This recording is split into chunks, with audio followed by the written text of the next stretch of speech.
បងភ្ញាពីគេងបងនឹកសុំលេងរូបអូនមុនគេខ្វាយខ្វល់ពីរូបស្ងួនតើបែដងអូនមានគេឬទេបងតែងខ្លាចអូនមានថ្មីខ្លាចពីសងសាខ្លាចជាញាដ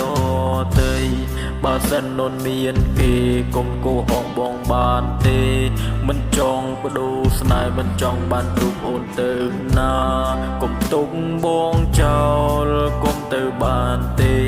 កុំព្រោះតែគេឲ្យមានមេភ្លេចតនយា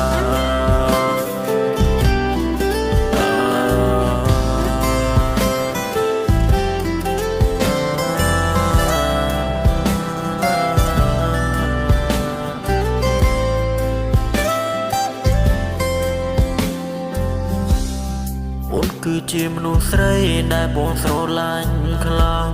អូនគឺជាមនុស្សស្រីជាមនុស្សពិសេសណាស់មិនចង់បដូរផ្លាស់មិនចង់បែកពីអូនអនុស្សាវរីយ៍យើងទាំងពីរមិនរលាយសូន្យទោះបីជាអូនបែកពីរូងបងទៅក៏ដោយតែចិនរុងបងនៅតែនឹកត្រានត្រើយនឹកដល់រឿងក្រុមយ៉ានឹកដល់ក្រុមវេលា